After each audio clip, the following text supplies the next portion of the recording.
దేశంలో ఒకవైపు neat paper leak, CBSE పేపర్లో అక్రమాలు, నిరుద్యోగులపై లాఠీ చార్జీలు, ఉద్యోగ పరీక్ష రాయడానికి వచ్చిన వాళ్ళ మీద కాల్పులు, ఒకవైపు నిరుద్యోగం, విపరీతంగా పెరిగిపోతున్న ధరలు, పెట్రోల్ ధరలు కావచ్చు, ఆయిల్ ధరలు కావచ్చు, ఇతర వస్తువులు, మొత్తం దేశంలో ఉన్న అన్ని వస్తువుల ధరలు, ఇట్లా దేశంలో ప్రజలు అనేక సమస్యలతో కొట్టుమిట్టాడుతున్నారు. ప్రతిరోజు లేచింది మొదలు పడుకునేదాకా వాళ్ళ సమస్యలు తప్ప ఇంకోటి ఆలోచించే ప్రసక్తే లేని పరిస్థితుల్లో ఇవాళ దేశం ఉన్నది. కొంతమంది అదానీ, అంబానీ లాంటి వాళ్ళ కొంతమందికి తప్ప దేశంలో ప్రతి ఒక్క 140 కోట్ల మంది ప్రజలు అనేక సమస్యల్లో కొట్టుమిట్టాడుతున్నారు. వీటిని పరిష్కరించాల్సిన ప్రభుత్వం ఏం చేస్తుంది? ప్రధానమంత్రి ఏం చేస్తున్నాడు? ఒక విదేశీ పర్యటనలు చేస్తుంటాడు, మెలోడీలు, ఎలక్షన్ ప్రచారాలు, ఇవి తప్ప ఆయనకు వేరే పెద్దగా పనికొచ్చే పనులు చేసే వ్యవహారం ఏం లేదు ఆయనది. అమిత్ షా ఏం చేస్తుంటాడు? ఇద్దరే కదా ప్రధానంగా ఈ దేశాన్ని మంత్రివర్గం అంటే మంత్రివర్గం ఏం పరిపాలిస్తున్నది? పరిపాలించేదే వీళ్ళిద్దరు.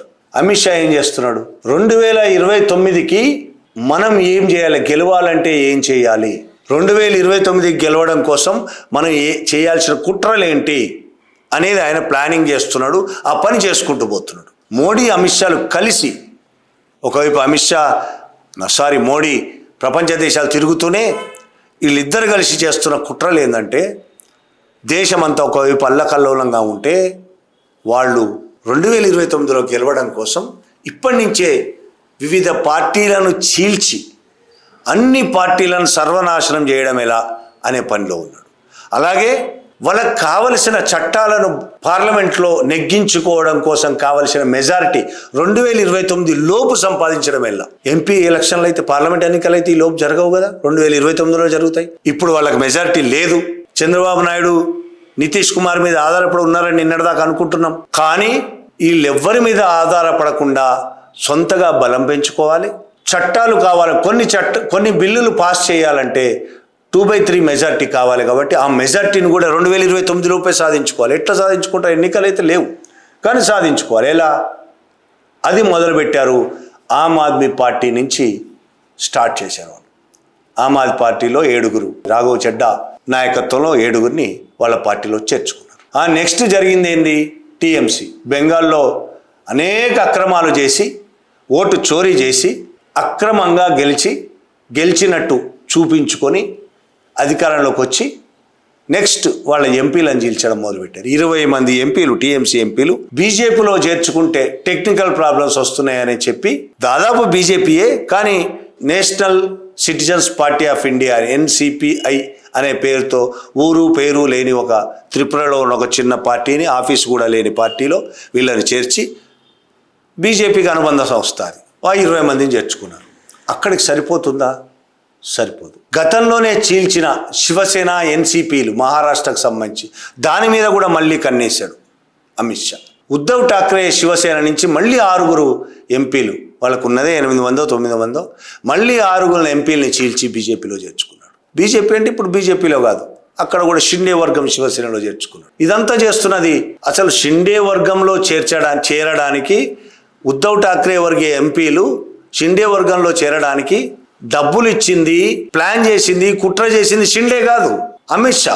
₹1,00,00,000 ఎన్ని కోట్లు ఇచ్చారో సంజయ్ రౌత్ స్వయంగా చెప్పాడు. ఉద్ధవ్ ఠాక్రే సంబంధించిన పార్టీ ఎంపీ స్పోక్స్ పర్సన్ చాలా స్వయంగా చెప్పాడు, ఒక్కొక్కరికి 50 కోట్లు ఇచ్చాడు. ఇది మొత్తం చేసింది, మొత్తం ప్లాన్ చేసింది, కుట్ర చేసింది, దాన్ని అమలుపరిచింది, డబ్బులు ఇచ్చింది మొత్తం అమిత్ షా. టీఎంసీ నుంచి నేషనల్ సిటిజన్స్ పార్టీలో NCPIలో చేరడానికి ప్లాన్ చేసింది, అన్ని డబ్బులు ఇచ్చిందంతా మళ్ళీ అమిత్ షానే. అయినా బీజేపీలో చేరడం కాకుండా వేరే పార్టీలో చేర్పించడానికి ఎందుకు ఒక పార్టీ వాళ్ళు తమ పార్టీలో కాకుండా వేరే పార్టీలో చేర్పిస్తారు?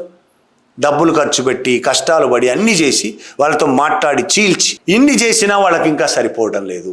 అయితే దీనివల్ల ఎవరి మీద అయితే ఆధారపడి జీవిస్తున్నారో వాళ్ళు, చంద్రబాబు నాయుడు, నితీష్ కుమార్ పని ఖతం చేశారు. అప్పుడే నితీష్ కుమార్ బయటికి పంపించేశారు. అక్కడ ముఖ్యమంత్రిని JDU కాకుండా బీజేపీ ముఖ్యమంత్రిని పెట్టారు. వాళ్ళని బలహీనపరిచారు. అయిపోయింది నితీష్ కుమార్ పని. ఇక చంద్రబాబు నాయుడు కూడా ఇవాళ భయపడుతూ బతకాల్సిన పరిస్థితి తీసుకొచ్చారు. నిన్నటిదాకా చంద్రబాబు నాయుడు తన మీద ఆధారపడి బీజేపీ ఉన్నది కాబట్టి తను ఏం చేసినా నడుస్తుంది, తనకు రాష్ట్రానికి ఏం కావాలన్నా సాధించుకోవచ్చని కలలు కన్నాడు. ఇవాళ చంద్రబాబు నాయుడు పక్కన పెట్టి ఈగని తీసినట్టు తీసి పడేశారు. ఎందుకంటే 20 మంది టీఎంసీ వాళ్ళు వచ్చారు, 7 శివసేన వాళ్ళు వచ్చారు. కాబట్టి చంద్రబాబు నాయుడు ఈగని తీసినట్టు తీసి పడేశారు. అక్కడితో ఆగలేదు. చచ్చినట్టు ఇప్పుడు చంద్రబాబు నాయుడు బయటికి రాలేడు. ఎన్డీఏలోంచి బయటికి వచ్చి మోడీకి వ్యతిరేకంగా నిలబడే పరిస్థితి చంద్రబాబుకు లేదు. ఒకవేళ ఎన్డీఏ నుంచి బయటకు వస్తే చంద్రబాబు జైలుకి వెళ్తాడు, జగన్ ఎన్డీఏలోకి వెళ్తాడు. సహజంగా జరిగే వ్యవహారం ఇది. కాబట్టి చంద్రబాబు ధైర్యం చేసి ఒకప్పుడు మోడీ మీద ఇష్టం వచ్చినట్టు మాట్లాడి మోడీని వ్యతిరేకించి మోడీని ధిక్కరించి మాట్లాడిన చంద్రబాబు ఇవాళ మోడీకి సలాం అంటున్నాడు, గులాం అంటున్నాడు. ఏది చేయమంటే అది చేస్తున్నాడు. చచ్చినట్టు పడి ఉండాల్సిన పరిస్థితి తీసుకొచ్చాడు చంద్రబాబు నాయుడికి. అక్కడితో మోడీ అమిత్ షా అనుకున్న పనులన్నీ జరుగుతాయా? జరగవు. ఇంకొక ముఖ్యమైన స్టెప్ తీసుకుంటున్నారు, చర్చలు జరుగుతున్నాయి. ఆశ్చర్యం కల్పించే అంశమే కొంతమందికి, అందరికీ ఆశ్చర్యం కలగకపోవచ్చు ఈ విషయాలు. తమిళనాడుకు చెందిన ద్రవిడ మున్నేట్ర కజగం డిఎంకేలో 20 మంది 22 మంది ఎంపీలు ఉన్నారు. వాళ్ళ మద్దతు తీసుకోబోతున్నారు. డిఎంకే మోడీతో చేతులు కలపబోతున్నాడు, అమిత్ షాతో చేతులు కలపబోతున్నాడు. ఈ వార్త నిజంగానే రాజకీయ వర్గాల్లో సంచలనమైన వార్త. నిన్నటి దాకా స్టాలిన్, డిఎంకే అధ్యక్షుడు స్టాలిన్ బీజేపీకి వ్యతిరేకంగా సీరియస్గా నిలబడి కొట్లాడినవాడు. డీలిమిటేషన్ బిల్లు పార్లమెంట్లో బిల్లు పెట్టినప్పుడు దానికి వ్యతిరేకంగా కొట్లాడి బిల్లు సక్సెస్ కాకుండా చేసినవాడు. హిందీ భాషను తమిళనాడు మీద రుద్దుతున్నారని బహిరంగంగా పోరాటం చేసినవాడు. అనేక రకాలుగా బీజేపీకి వ్యతిరేకంగా పోరాటం చేసినవాడు. ఇవాళ బీజేపీతో చేతులు కలపబోతున్నాడు. రాజకీయాల్లో ఏదైనా జరుగుతుంది అనేది మనం గుర్తుపెట్టుకుంటే స్టాలిన్ చేసింది కొంతమందికి ఆశ్చర్యం కలిగించవచ్చు, కానీ చాలామందికి ఆశ్చర్యం కలిగించు. ఈ డిఎంకే ఎప్పుడు బీజేపీతో చేతులు కలపలేదా? ఇది కొత్త ఏమి కాదు. గతంలో వీళ్ళ నాన్న స్టాలిన్ నాన్న కరుణానిధి వాజ్పేయి ప్రభుత్వం ఉన్నప్పుడు వాజ్పేయితో చేతులు కలిపినవాడే, బీజేపీతో చేతులు కలిపి పనిచేసిన వాడే. ఇవాళ ముందుగానే ఇందులో భాగంగానే ఈ కుట్రలో భాగంగానే డిఎంకే అధ్యక్షుడు స్టాలిన్ ఒక సాకు చూపి కాంగ్రెస్ను బయటికి పంపించాడు అనే వాదన కూడా వినిపిస్తున్నది. ఎలక్షన్స్ అయిపోయిన దాకా తమిళనాడులో మనకు తెలుసు, తమిళనాడు ఎలక్షన్స్లో అతిపెద్ద పార్టీగా విజయ్ పార్టీ ఏర్పడింది. విజయ్ పార్టీకి తక్కువ పడ్డ కొన్ని సీట్లు మద్దతు కాంగ్రెస్, సిపిఐ, సిపిఎం, ఇంకొన్ని చిన్న పార్టీలు విసికే ఇటువంటి పార్టీలు మద్దతు ఇచ్చినాయి. డిఎంకే కూటమిలో ఉన్న కాంగ్రెస్ విజయ్కి మద్దతు ఇవ్వడాన్ని స్టాలిన్ వ్యతిరేకించాడు. మాకు చెప్పకుండా మద్దతు ఇస్తావా? అదే స్టాలిన్ తన కూటమిలో ఉన్న సిపిఐ, సిపిఎం, విసికే ఇట్లాంటి పార్టీలు మద్దతు ఇచ్చినప్పుడు ఏమనలే, చెప్పి మద్దతు ఇచ్చాయని అంటాడు. చెప్పి మద్దతు ఇచ్చాయి, ఓకే. మాకు చెప్పకుండా మద్దతు ఇచ్చింది కాంగ్రెస్ కాబట్టి మేము ఇండియా కూటమి నుంచి బయటకు వస్తున్నాం అని ప్రకటించి బయటకు వచ్చేసారు. నిజంగానే జరిగేది ఒకటే, చెప్పి వెళ్ళినా చెప్పకుండా వెళ్ళినా జరిగింది ఒకటే. కానీ ఒక పెద్ద రాజకీయ నిర్ణయం తీసుకుంటున్నప్పుడు చెప్పి వెళ్ళడం, చెప్పకుండా వెళ్ళడం అనే చిన్న విషయాల మీద, ఈగోల మీద ఆధారపడి ఉండవు. కానీ చాలా ప్లాన్డ్గానే స్టాలిన్ ఈ పని చేశాడు అనేది వార్త. ఇండియా ఎక్స్ప్రెస్ చెప్తున్న దాని ప్రకారం ఇండియా ఎక్స్ప్రెస్ దీని మీద చాలా పెద్ద ఆర్టికల్ ప్రచురించింది. ఒక డిఎంకే ఎంపీ ఇండియా ఎక్స్ప్రెస్తో మాట్లాడుతూ తమిళనాడు ప్రభుత్వం తక్కువ మెజార్టీతో, స్వల్ప మెజార్టీతో నెట్టుకొస్తుంది కాబట్టి మా అవకాశాలు తెరిచే ఉన్నాయి. డిఎంకే ఒక పార్టీగా ఐక్యంగా ఉంది. మేము పార్లమెంట్లో కూడా బీజేపీతో చర్చలు జరపగలము. డిఎంకే ఎంపీ స్వయంగా ఇండియా ఎక్స్ప్రెస్తో చెప్పింది.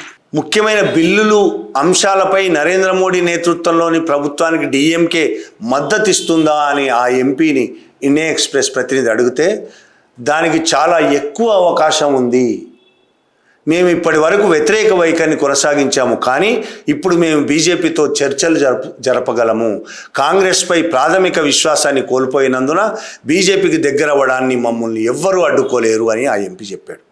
సీనియర్ జర్నలిస్టే చెప్తున్న మాట ప్రకారం ఆ రెండు పార్టీల మధ్య చర్చలు జరుగుతున్నాయి. తమిళనాడులో కాకుండా, ఢిల్లీలో కాకుండా కర్ణాటకలోనే ఒక హిల్ స్టేషన్లో చర్చలు జరుగుతున్నాయని ఒక నేషనల్ యూట్యూబ్ ఛానల్లో ఒక సీనియర్ జర్నలిస్ట్, ఈ మొత్తం వ్యవహారాలు చూసే ఒక సీనియర్ తెలుగు జర్నలిస్ట్ చెప్పిన మాట. సరే, అది నిజమా కాదా అనేది వేరే విషయం, కానీ ఎక్కడ జరుపుతున్నారు ఏంటి అనేది పక్కన పెడితే వాళ్ళిద్దరి మధ్య ఒక అవగాహన వస్తున్నది, చర్చలు జరుగుతున్నాయి అనేది ఒక నిజం. నిన్నటి దాకా పోరాడిన రెండు వర్గాలు ఇప్పుడు ఒక్కటవుతున్నాయి. ప్రధానంగా ఇట్లా డిఎంకేతో పాటు వీళ్ళందరినీ కూడగట్టుకునే ప్రయత్నం ఎందుకు చేస్తున్నారు? ఒకటి, ఒకే దేశం ఒకే ఎన్నిక అని బీజేపీ అనుకుంటున్నది. ఒకే ఎన్నిక కోసం బిల్లు పెడతారు. వాళ్ళు బిల్లు చట్టంగా మారాలంటే 2/3 మెజారిటీ రావాలి. కాబట్టి వీళ్ళందరినీ కూడగట్టడం ఒక పని. రెండోది, ఓడిపోయిన డీలిమిటేషన్ బిల్లును మళ్ళీ తీసుకురావాలనుకుంటున్నారు. ఆ విషయం చంద్రబాబు నాయుడు బహిరంగంగానే చెప్పాడు. మళ్ళీ డీలిమిటేషన్ బిల్లు తీసుకురావాలనుకుంటున్నారు. మరి డీలిమిటేషన్ బిల్లును వ్యతిరేకించిన తమిళనాడు డిఎంకే ఇప్పుడు మళ్ళీ సపోర్ట్ చేస్తుందా? సపోర్ట్ చేయడం కోసం అందులో కొన్ని మార్పులు చేర్పులు చేయబోతున్నారు అనేది వార్త. ఏంటి మార్పులు చేర్పులు? ఆ రోజే బిల్లు పెట్టిన రోజే అమిత్ షా అన్నాడు, మీరు ఒప్పుకుంటే ఇప్పుడు 1 గంట కూర్చోండి, నేను చేంజ్ చేసుకొస్తా, 50% పెంపు చేద్దాము దీంట్లో అని. అంటే ప్రతి రాష్ట్రంలో 50% సీట్లు పెంచు. 100 సీట్లుంటే 150 సీట్లు చేయడం, 200 సీట్లుంటే 300 సీట్లు చేయడం, అట్లా 50% పెంచే విధంగా ఎవరికి నష్టం జరగకుండా చేస్తామని. అందులో కూడా 50% పెంచడంలో కూడా ఒక కుట్ర ఉన్నది. అది కూడా నార్త్ ఇండియాకు ఉపయోగపడేది అనే ఒక వాదన ఉన్నది. దాని గురించి వేరే మాట్లాడుకుందాం.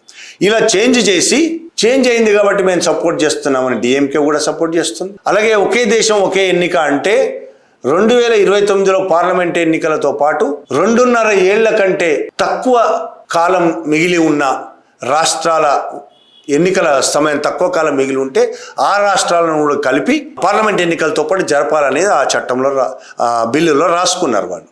దాని ప్రకారం 2029 మేలో అనుకుంటా ఎలక్షన్స్ జరిగితే అప్పటికే 3 ఏళ్ళు గడిచిపోతాయి. తమిళనాడులో ఎన్నికలు జరిగి 3 ఏళ్ళు గడిచిపోతాయి. కాబట్టి తమిళనాడులో కూడా 3 ఏళ్ల తర్వాత మళ్ళీ ఎన్నికలు జరుగుతాయి. ఒకవేళ ఒకే దేశం ఒకే ఎన్నిక అని నినాదానికి ఓటేస్తే డిఎంకే కూడా అది పాస్ అయితే తమిళనాడులో 3 ఏళ్లలోనే ఎన్నికలు వస్తాయి. అది డిఎంకేకు అవసరం. ఇప్పుడంటే ఏదో ఓడిపోయారు కానీ 5 ఏళ్ల దాకా ఎందుకు ఓపికగా ఉండడం అవసరం లేదు. 3 ఏళ్లలో ఎన్నికలు వస్తాయి, ఖచ్చితంగా మేమే గెలుస్తామని వాళ్ళు అనుకుంటారు సహజంగా. కాబట్టి తొందరగా ఎన్నికలు వస్తే మాకే మంచిది అనేది ఒకటి. బీజేపీతో చేతులు కలపడం వల్ల ఇంకొక లాభం ఏముందంటే వాళ్ళకి ఈడీ, సిబిఐ, ఇన్కమ్ ట్యాక్స్ ఇట్లాంటి వాటి గతంలో స్టాలిన్ మంత్రివర్గంలో ఉన్న ఎమ్మెల్యేల మీద దాడులు జరిగాయి. ఇప్పుడు స్టాలిన్ కనుక మోడీతో అమిత్ షాతో చేతులు కలిపితే ఈ దాడులు జరగవు. ఎన్నికల అవసరాల కోసం వాళ్ళు ఫండింగ్ వసూలు చేసుకోవచ్చు. రేపు ఎన్నికల ఫండింగ్ కోసం ఏమైనా చేయొచ్చు. ఏం చేసినా ఈ దాడులు జరగవు.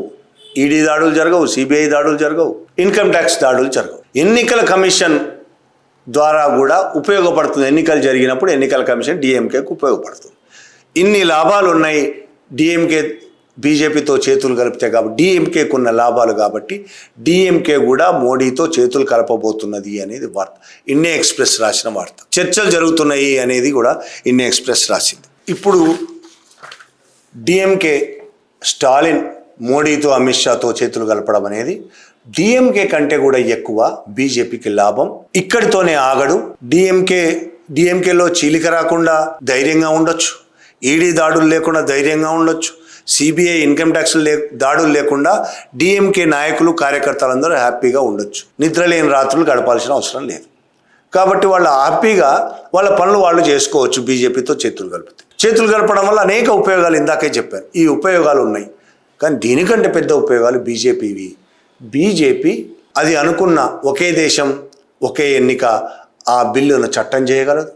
డీలిమిటేషన్ బిల్లును కూడా తీసుకొచ్చి వాళ్ళు అనుకున్న గతంలో డీలిమిటేషన్ బిల్లును పాస్ చేద్దామని కొన్ని ఫెయిల్ అయ్యారు. కాబట్టి దానివల్ల బీజేపీకి చాలా ఎక్కువ అవకాశాలు ఉన్నాయని వాళ్ళు భావిస్తున్నారు. డీలిమిటేషన్ సక్సెస్ అయితే 800 పైగా సీట్లు వస్తాయి. అప్పుడు తమ గెలుపు మరింత ఈజీ అవుతుందని బీజేపీ భావిస్తున్నది. కాబట్టి ఈ 2 బిల్లులను చట్టాలుగా మార్చడానికి, 2 బిల్లులను పార్లమెంట్లో పాస్ చేయించుకోవడానికి స్టాలిన్ చేతులు కలపడం చాలా అవసరం, చాలా లాభం. శివసేన నుంచి చీలిక, టీఎంసీ చీలిక, ఆప్ చీలిక, ఇంకా చాలా పార్టీలు చీలొచ్చు. కాంగ్రెస్ నుంచి కూడా చీలిపోవచ్చు. ఇంకా చాలామందిని బీజేపీలో కలుపుకుంటారు, మెర్జ్ చేసుకుంటారు. బీజేపీలో కాకపోతే చిన్న పార్టీలు ఏమైనా ఉంటే అందులో మెర్జ్ చేసి తమ చేతుల్లో పెట్టుకుంటారు. డిఎంకే లాంటి వాటి చేతులు కలుపుతారు. మొత్తంగా రాబోయే కాలంలో 2029 లోపే ఉన్న ఎంపీలు బీజేపీలో ఎన్నికలు లేకుండానే ఎంపీలు పెరగబోతున్నారు. బీజేపీకి ఇది కొత్త రాజకీయం. భారతదేశ చరిత్రలో ఎప్పుడు ఇట్లా చూసుండరు. ఇది ఒక కొత్త రాజకీయం, ఇది ఒక కుట్ర రాజకీయం, ఇది అప్రజాస్వామికమైన రాజ్యాంగ వ్యతిరేకమైన రాజకీయం ఇదే బీజేపీ అనుసరించదలుచుకున్నది. రేపు ఇదే రాజకీయంతో హిందూ రాష్ట్రం స్థాపించదలుచుకున్నది. ఈ దేశంలో ముస్లింలను, హిందువులను, దళితులను, మహిళలను, బీసీలను అణిచివేయదలుచుకున్నది ఇదే రాజకీయంతో, నియంతృత్వంతో. ప్రస్తుతం భారతదేశంలో ఫాసిజం నడుస్తున్నది మోడీ నాయకత్వంలో.